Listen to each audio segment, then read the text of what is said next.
Así que os invito, si tenéis la Biblia, a abrirla conmigo en el libro de Jonás y vamos a leer el capítulo 4, que se intitula El enojo de Jonás. Y dice la palabra: pero Jonás se apesadumbró en extremo y se enojó. Y oró al Señor y dijo: ahora, Señor, ¿no es esto lo que yo decía, estando aún en mi tierra? Por eso me apresuré a ir a Tarsis, porque sabía yo que tú eres Dios clemente y piadoso, tardo en enojarte y de grande misericordia, y que te arrepientes del mal. Ahora pues, Señor, te ruego que me quites la vida, porque mejor me es la muerte que la vida.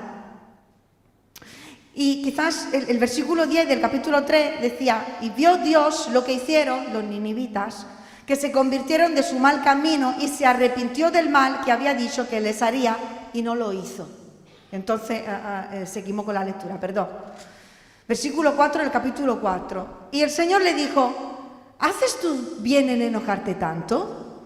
Y salió Jonás de la ciudad y acampó hacia el oriente de la ciudad, y se hizo allí una enramada, y se sentó debajo de ella a la sombra, hasta ver qué acontecería en la ciudad. Y preparó el Señor una calabacera, la cual creció sobre Jonás para que hiciese sombra sobre su cabeza y le librase de su malestar. Y Jonás se alegró grandemente por la calabacera, pero al venir el alba del día siguiente, Dios preparó un gusano, el cual hirió la calabacera y se secó. Y aconteció que al salir el sol, preparó Dios un recio viento solano, y el sol hirió a Jonás en la cabeza, y se desmayaba y deseaba la muerte, diciendo: mejor sería para mí la muerte que la vida. Entonces dijo Dios a Jonás: ¿tanto te enojas por la calabacera? Y él respondió: mucho me enojo, hasta la muerte. Y dijo el Señor: tuviste tu lástima de la calabacera, en la cual no trabajaste, ni tú la hiciste crecer, que en espacio de una noche nació y en espacio de otra noche pereció. ¿Y no tendré yo piedad de Nínive, aquella gran ciudad, donde hay más de 120.000 personas que no saben discernir entre su mano derecha y su mano izquierda, y muchos animales? Vemos en esta lectura cómo termina esta historia, ¿no? Y vemos aquí las reacciones de Jonás ante el resultado de su predicación. O sea, después de haber obedecido a Dios, después de haber hecho la voluntad de Dios, después de haber predicado y haber visto la conversión de los ninivitas, las reacciones de Jonás fueron enfado, enojo, ira, el no estar contento con la situación. Y estaba tan enojado que se quería morir. No le gustaba su vida, no le gustaba lo que estaba pasando en su vida. Hermanos, cuando las cosas no van como nosotros nos esperamos o como nosotros queremos, también experimentamos sentimientos como estos: enojo, ira, queja, falta de contentamiento. Y la ira y el enojo pueden ser muy destructivos si no los controlamos y si no los rendimos en las manos de Dios. Es por eso que Dios vemos que confronta el corazón de Jonás y lo lleva a escudriñar su alma. Y le pregunta: ¿haces tú bien en enojarte tanto, Jonás? Le estaba diciendo: ¿por qué te estás enojando? ¿Qué es lo que realmente te está doliendo? Y vemos que el Señor crea circunstancias en su vida para que entienda lo que hay escondido en su corazón y para que entienda también la manera de ser y de pensar que tiene Dios, con el fin de cambiar su mente y de cambiar su corazón. Hermanos, necesitamos conocer a Dios, pero también necesitamos tener un conocimiento pleno de nosotros mismos y decidir ser sanados por Dios en esas áreas de nuestra alma que necesitan ser renovadas. Amén. Jonás hizo lo que Dios le pidió, pero no estaba contento con lo que estaba viviendo. Porque lo que Jonás necesitaba era renovar su mente y sanar su corazón. Y esto nos dice, hermanos, que para ser felices, haciendo la voluntad de Dios, no basta solo con obedecer. Es necesario tener una mente renovada y un corazón sano para no ser dañados por los demás y para no dañar a otros. ¿Amén? Así que vamos a analizar primeramente el enojo. ¿Por qué te enojas? ¿Por qué se enojó Jonás? ¿Y tú por qué te enojas? Analizamos el enojo y el porqué de nuestro enojo. Porque siempre hay una razón detrás de nuestras reacciones, hermanos, de nuestras reacciones incorrectas. Porque en ocasiones, seamos sinceros, experimentamos sentimientos y pensamientos incorrectos sin saber por qué, sin poder controlarlos y actuamos de una determinada manera y estas reacciones producen en nosotros sentimiento de culpabilidad. ¿Cierto? Jonás se enojó. Pero el problema no fue que se enojara, sino el permitir que el enojo controlara su vida. La ira, el enojo, es una campanita de alarma, de que me indica que algo va mal en mí. El enojo es como una luz roja que se enciende en el tablero del coche que me indica que hay un problema que necesita atención. Así que la ira nos debe motivar a resolver un problema escondido dentro de nosotros. Y la solución implica identificar la fuente de ese enojo y dejar que Dios sane el corazón. ¿Amén? Dice Efesios en el capítulo 4, versículo 26-27, airaos, pero no pequéis. No se ponga el sol sobre vuestro enojo, ni deis lugar al diablo. A todos nos pasa en ocasiones de airarnos en algún momento por alguna situación, pero damos lugar al diablo cuando dejamos que la ira permanezca en nuestro corazón, porque no enfrentamos la persona que nos ha hecho daño, porque no enfrentamos la situación que estamos viviendo y porque decidimos no entregar esta ira a Dios. Y vamos llenando nuestro corazón como si fuera una copa de experiencias, de sentimientos negativos y no vaciamos la copa. Y si el enojo nos llega a controlar, puede producir amargura y resentimiento. ¿Qué fue lo que le pasó a Jonás? Y esos sentimientos, hermanos, no siempre los detectamos al principio, sino que se acumulan a lo largo de los años de nuestra vida. Y hacen que nos volvamos personas irritables, malhumoradas, críticas, controladoras, hasta ofensivas hacia los demás. Y lo peor de todo es que teniendo la copa tan llena porque no la hemos vaciado y no hemos dejado que Dios nos sanara, justamente a las personas a las que menos daño les queremos hacer, son las personas a las cuales causamos más daño. Pueden ser nuestros hijos, pueden ser nuestros padres, pueden ser nuestro cónyuge, nuestros amigos, nuestros novios, nuestros pastores. Al no haber sanado algo con la figura de la autoridad en nuestra familia, encontramos dificultad a amar a nuestros pastores. ¿Por qué? Porque no hemos solucionado problemas de nuestro pasado en nuestra alma.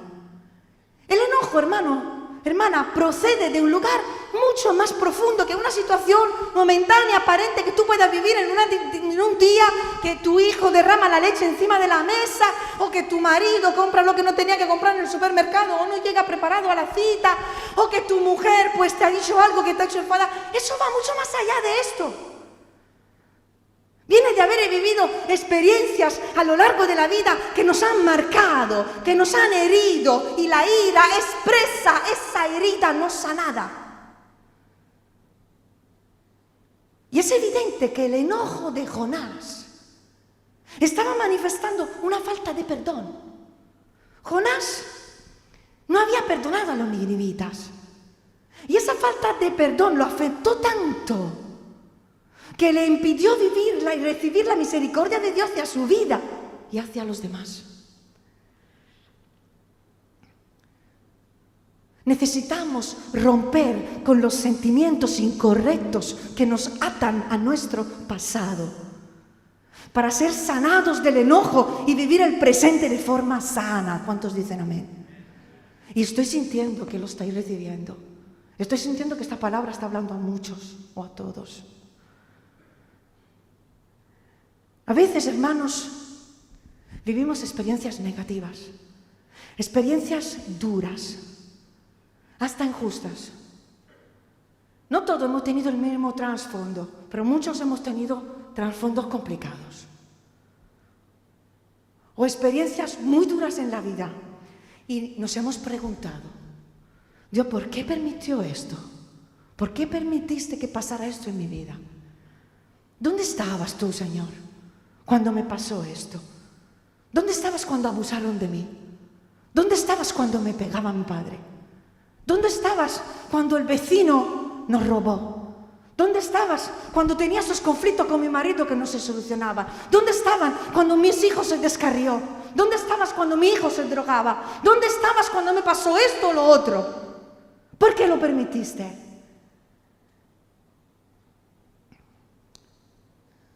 Yo solo te quiero invitar a que no mires solo el papel de Dios en tu historia, que es importante, sino cuál es tu papel dentro del plan de Dios. En Jeremías 29, capítulo 11, nos habla la palabra acerca de los planes de Dios, ¿verdad? Y dice que son planes buenos para nosotros. Él no tiene pensamientos de mal, tiene pensamientos de bien. ¿Amén? Pero también hay un enemigo que sí tiene pensamientos de mal y que nos ataca. Dios no planea el mal. ¿Amén? Dios no ha planeado el mal para tu vida. Dios no planeó que alguien te abusara. Dios no planeó que tú tuvieras dificultades. Dios no planeó para tu vida una situación negativa. Pero Él usa nuestras historias para que se cumplan sus propósitos en nuestras vidas. ¿Cuántos dicen amén? Jesús dijo, en el mundo tendréis aflicción. Juan 16, 33. Pero confiad, yo he vencido al mundo. Y aquí Jesús estaba diciendo, hijos, amigos, tendréis que pasar por pruebas en la vida. Pasaréis por dolores, por circunstancias difíciles, pero conmigo lo lograréis. Pero no estaréis solos. Yo estaré con vosotros hasta el final, lucharé con vosotros, lucharé por vosotros y os daré la victoria. Y pienso en cómo debió dolerse el corazón de Dios cuando vio a su hijo sufrir en esa cruz, que tuvo que aguantarse para no cambiar de idea y rescatarlo. Y de la misma manera Jesús en un solo momento había podido llamar a las huestes celestiales que vinieran a salvarlo. Y no lo hizo.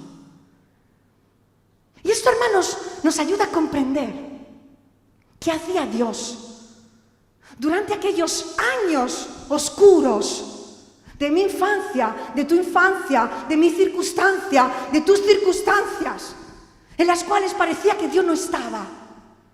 Sin embargo, hermano, amigo, Dios estaba ahí. Sufrió cuando tú sufriste. Comprendió tu dolor. Porque en la cruz incluso padeció el pecado mismo de la persona que te ha hecho daño. Se afligió contigo y en última instancia se sacó de esa terrible situación y te llevó hasta la sanidad y hasta la vida abundante y plena que Él quiere que tú logres en Él. Pero para ser libre del enojo, tienes que aceptar tu pasado como parte de lo que te ha formado a ti como persona, de lo que tú eres hoy, debido a todo lo que ha ocurrido en tu vida, y entregarle tu enojo al Señor para que te sane. Y entregándole tu presente, tu pasado y tu futuro, encontrarás la sanidad de tu vida, aceptarás la voluntad de Dios. No se trata de ocultar, no se trata de hacérselo fuerte, no se trata de soportar, no se trata de aguantar, no se trata de callar, no se trata de huir de lo que sientes, se trata de vaciar la copa de tu corazón para que Dios lo sane y entregarle esos sentimientos incorrectos y negativos a Dios, porque quiere hacerte libre. Jonás no lo hizo, por eso vivió el enojo y dejó que su pasado controlara su presente. Ahora, Jonás, hemos visto que Dios le había dado una segunda oportunidad. Hemos visto que era un hombre de Dios, que le dio la espalda a Dios, que huyó de Dios, que se terminó en un pecado, casi muere, y al final Dios le da una nueva oportunidad, renueva sus promesas, se levanta, voy, te sirvo, y se había levantado de donde había caído, había decidido obedecer al Señor, y empezó a vivir realmente un nuevo tiempo que el Señor le había regalado, pero su mente no estaba renovada. Una mente renovada. Jonás se encontró viviendo un nuevo tiempo, pero pensando de la misma manera en la que pensaba en su viejo tiempo. Su manera de pensar no había cambiado. Hermanos, amigos, para abrazar una nueva manera de pensar, tenemos que abandonar la vieja. Para que tome lugar el nuevo hombre, tiene que morir el viejo.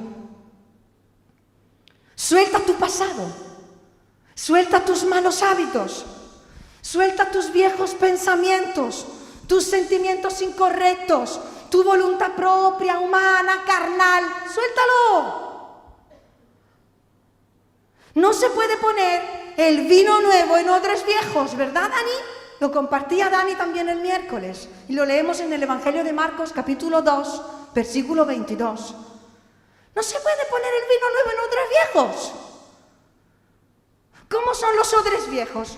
Son rígidos y no pueden cambiar de forma, como bien decía Dani. Sin embargo, el odre nuevo sí se moldea, sí es flexible, sí tiene la disposición a recibir algo nuevo que Dios quiere dar. Y el vino nuevo, hermanos, es el Espíritu Santo. Es una nueva vida en el Espíritu. Es una nueva manera de vivir, es una nueva manera de pensar y es una nueva manera de sentir. ¿Y sabes?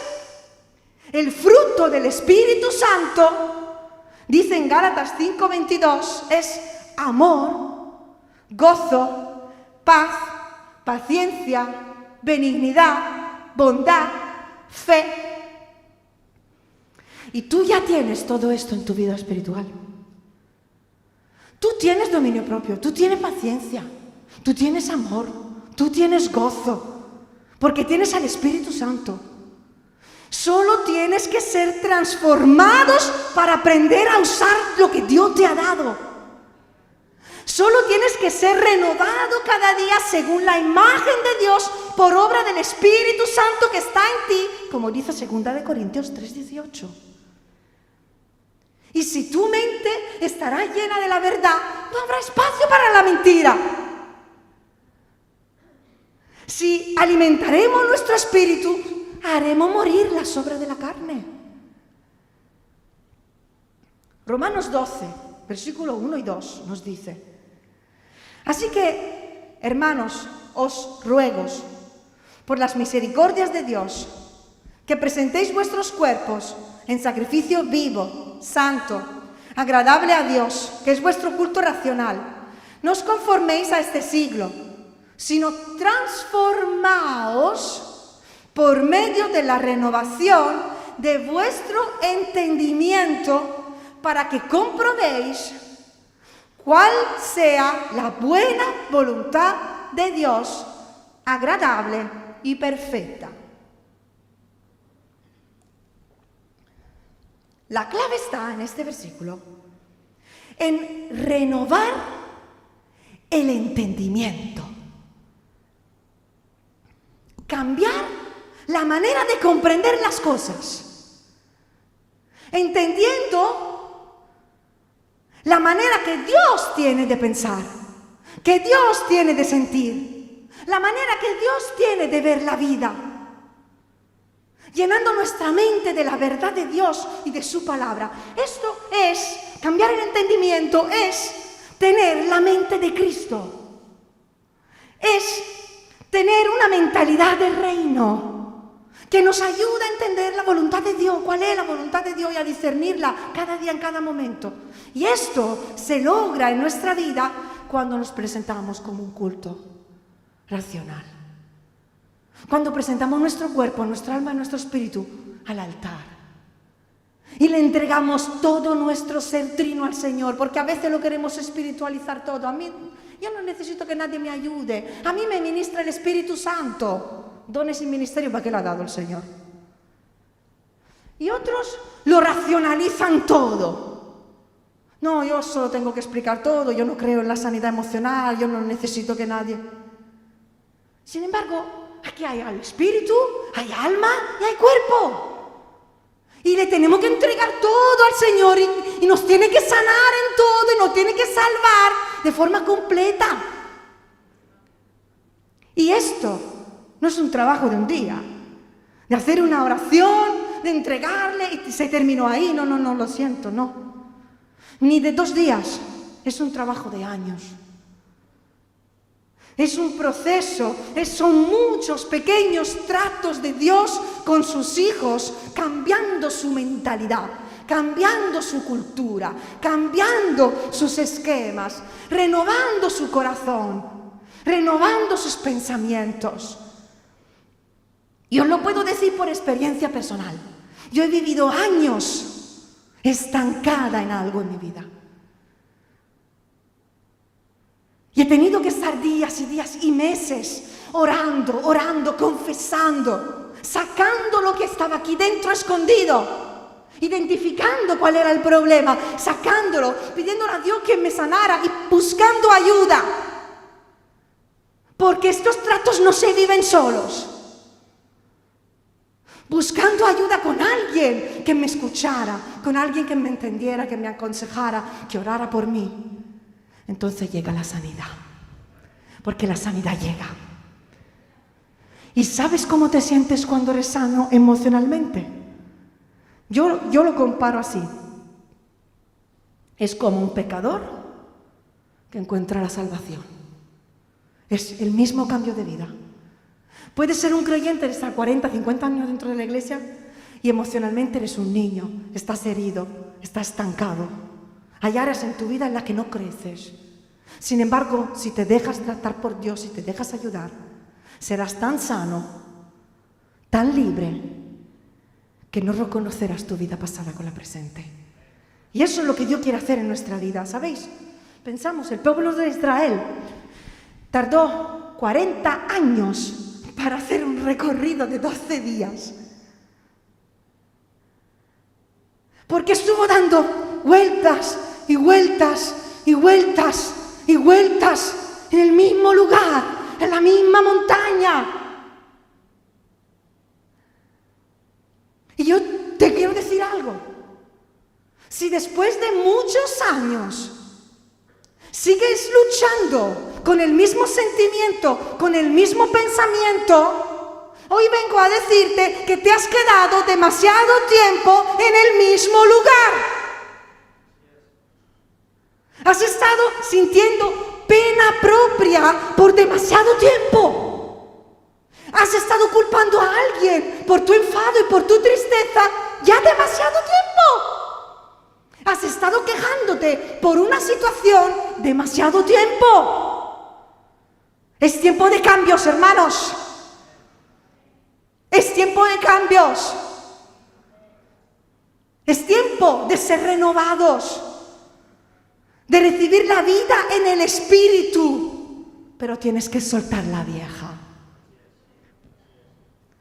Tienes que soltar la vieja si quieres recibir lo nuevo que Dios tiene para tu vida.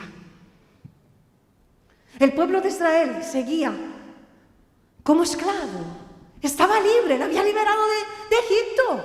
Pero seguían como esclavos y seguían mirando atrás. Y nosotros, hermanos, es que hacemos lo mismo. Lo mismo que hizo Jonás. El Señor nos quiere impulsar hacia adelante y nosotros seguimos agarrándonos a lo de atrás. Esclavos a nuestros miedos, esclavos de nuestros pensamientos, esclavos de nuestras heridas, esclavos de tantos pensamientos engañosos, esclavos del temor, esclavos de la ansiedad, esclavos del control, del pasado. Deja el enojo, deja el temor, deja la ansiedad, suelta tu pasado. Deja la queja, que cuanto más te quejes, más te vas a quedar en el mismo lugar. Ahora, todos tenemos un mal día. Todos tenemos un mal día. Yo hay días que no me soporto ni a mí misma. Digo, que me quiero dormir, me quiero levantar y que pase el día. Porque hoy no hay quien me aguante.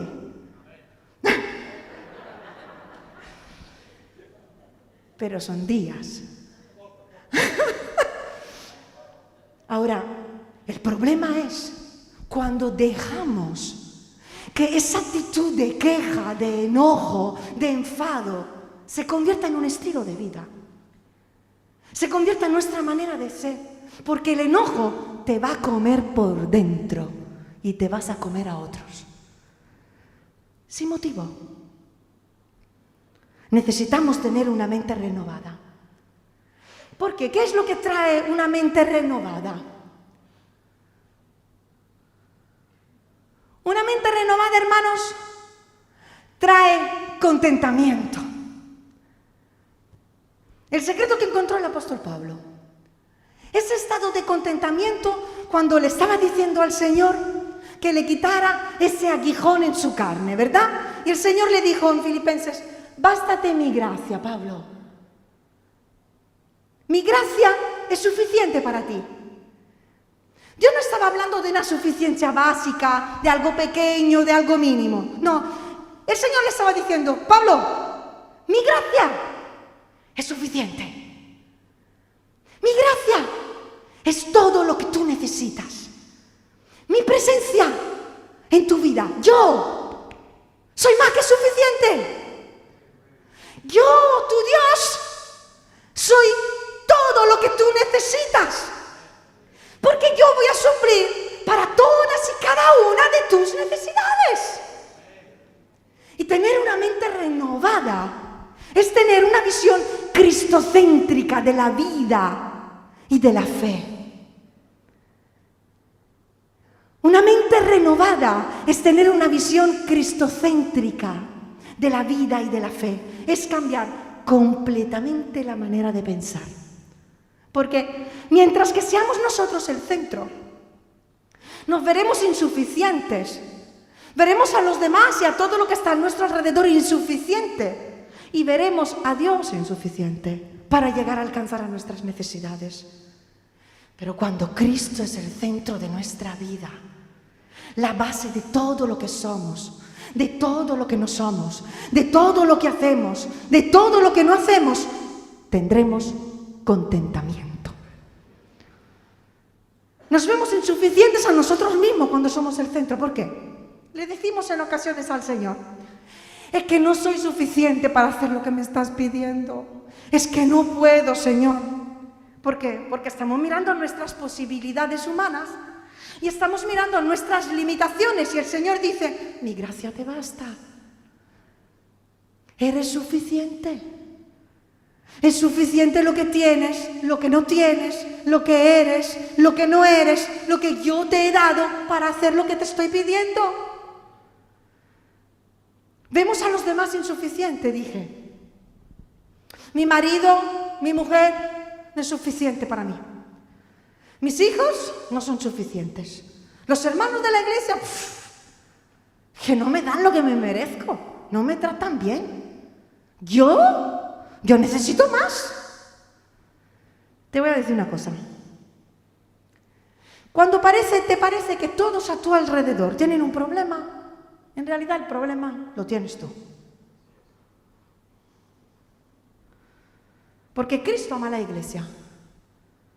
Y eso significa que Cristo Jesucristo amó a las imperfecciones, ama los diferentes caracteres, ama los fallos de los hermanos. Y amar a la manera de Dios es aceptar que las personas son imperfectas, como lo eres tú. Y aún así seguimos amándolas, sabiendo que mañana nos van a equivocar. Se van a equivocar otra vez, nos van a fallar otra vez. Pero decidimos seguir amándolas, porque esto es ser maduros, hermanos. Esto es ser adultos. Y eso solo se logra con una mente renovada, porque en la carne no nos sale. Y por último, vemos a Dios insuficiente. No sé si os suena, ¿no? Necesito que Dios me dé un coche mejor. Es que necesito, Señor, que me des un sueldo más alto. Necesito, Señor, más amigos. Necesito una novia. Estoy desesperado. Señor, necesito casarme ya. Me voy a quemar. Señor, necesito un hijo. Necesito que me sanes. Necesito hacer más para ti. Y Dios dice, no lo necesitas ahora mismo, ahorita. Tienes lo que necesitas. No necesitas más de lo que tienes, necesitas más bien más de mi presencia, más de mi gracia y más de mis pensamientos en tus pensamientos.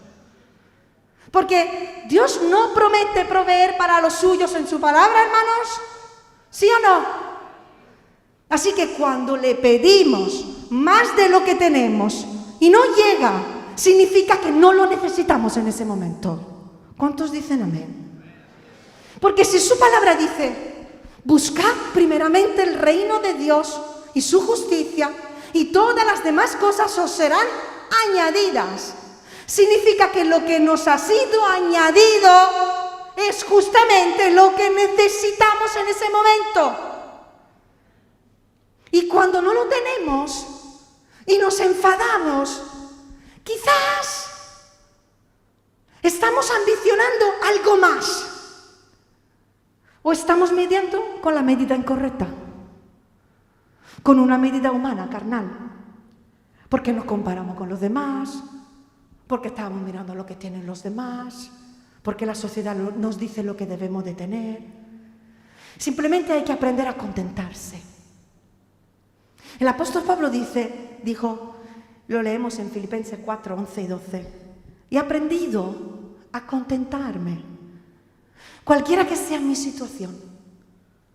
Sé vivir humildemente, sé tener abundancia. En todo y por todo estoy enseñado. Estoy enseñado.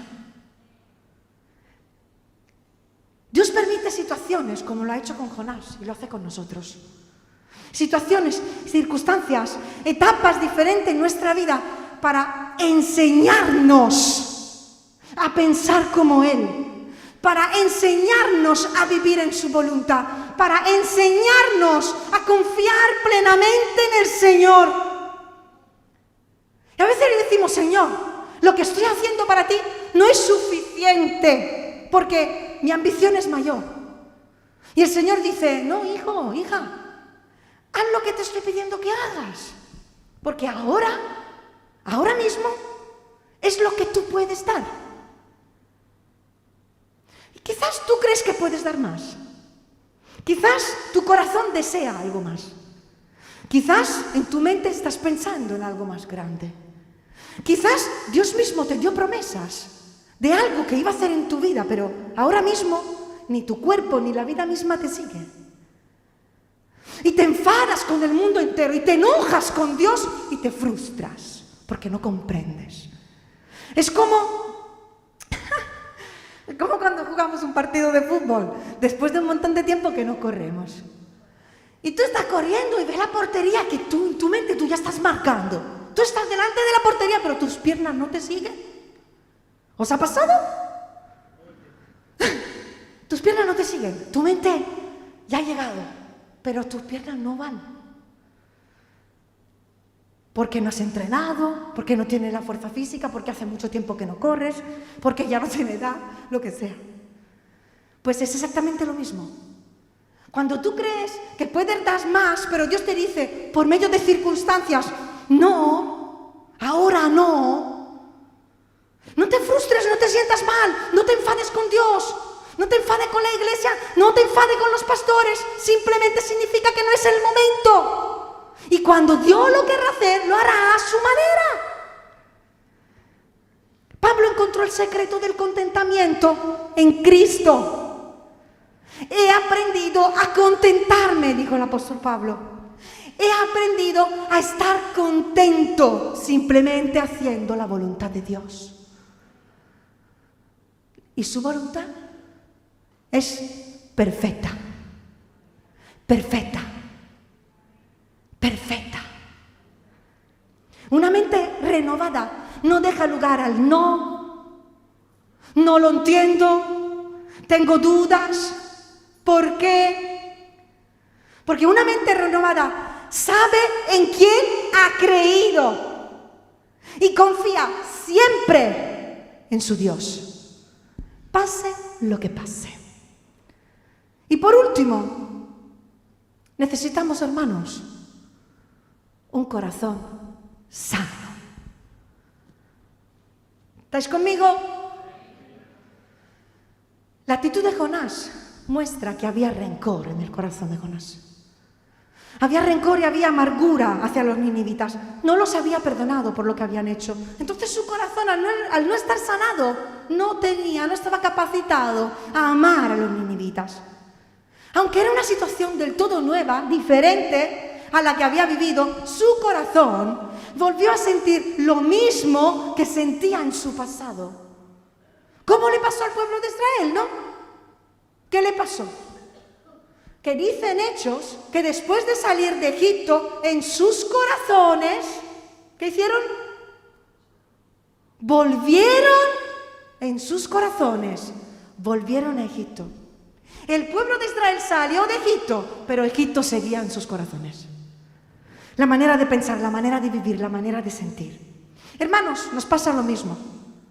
Empezamos a hacer la voluntad de Dios, empezamos a dar pasos, le servimos, pero seguimos amando la vieja vida. Pero seguimos amando este mundo. Pero seguimos viviendo como este mundo. Pero seguimos codiciando las cosas de este mundo. Seguimos sintiendo en nuestro corazón atracción hacia este mundo. No se puede abrazar algo nuevo si no soltamos lo viejo. Cuando el corazón no está sanado, encontramos sentimientos incorrectos como el sentimiento de venganza. ¿Os suena? La falta de perdón, la amargura. Y el corazón de Jonás, no estando sanado, lo que hizo, buscó su propia justicia. ¿Por qué? Porque Jonás, según él, lo que estaba ocurriendo era una injusticia de parte de Dios. En el momento en el que tú y yo nos enfadamos con Dios y intentamos hacer nuestra propia justicia en nuestra vida, estamos desconfiando de Dios. Estamos buscando nuestra propia venganza. ¿Por qué lo hacemos? Porque nos sentimos heridos todavía. Porque seguimos viviendo en esas injusticias pasadas anteriormente que nos atrapan a nuestro pasado y buscamos venganza constantemente con las personas porque no hemos superado en nuestro corazón la herida. Y para la sanidad del corazón hay que estar dispuestos a soltar el pasado, hermanos. Y esto significa pasar por un tiempo de dolor. ¿Qué quiero decir? ¿Cómo me va a sanar? Sí, hermanos. Porque ser sanados duele. Me gustaría deciros otra cosa. Pero ser sanados duele. Porque se tiene que poner el dedo en la llaga. Porque hace falta sacar a la luz todas las cosas escondidas en nuestro corazón. Porque se trata de vaciar la copa, enfrentarnos a nuestro corazón, enfrentarnos a todo lo que está escondido aquí dentro, superarlo, rendirlo al Señor, confesarlo, buscar ayuda y decidir que Dios nos sane. ¿Huir de ello? Claro que podemos huir y seguir con nuestra vida aparente. Pero eso significa que seguirás siendo un niño toda tu vida y nunca vivirás realmente libre. Un corazón dispuesto a convertirse en adulto será un corazón sano. Y esa era la palabra en esta mañana, hermanos. Creo que llega un tiempo nuevo para tu vida, para la mía, para la vida de esta iglesia, para el mundo. Un tiempo nuevo. Y si queremos vivir en la voluntad de Dios en estos días, en medio de estos tiempos, necesitamos una mente renovada y un corazón sano. Eso va a traer sanidad emocional en tu vida. Te hará capaz de ser contento en tu vida, en hacer su voluntad. Y nos convertirá en cristianos adultos, maduros, sanos, dejando atrás el pasado y proyectándonos hacia un futuro de promesas con Dios. Así que si en esta mañana hay enojo en tu corazón, ríndelo al Señor y déjate sanar. Busca ayuda en esta semana, busca consejería, busca ser ministrado o ministrada. Sé un odre nuevo, capaz de recibir todo lo que Dios te quiere dar.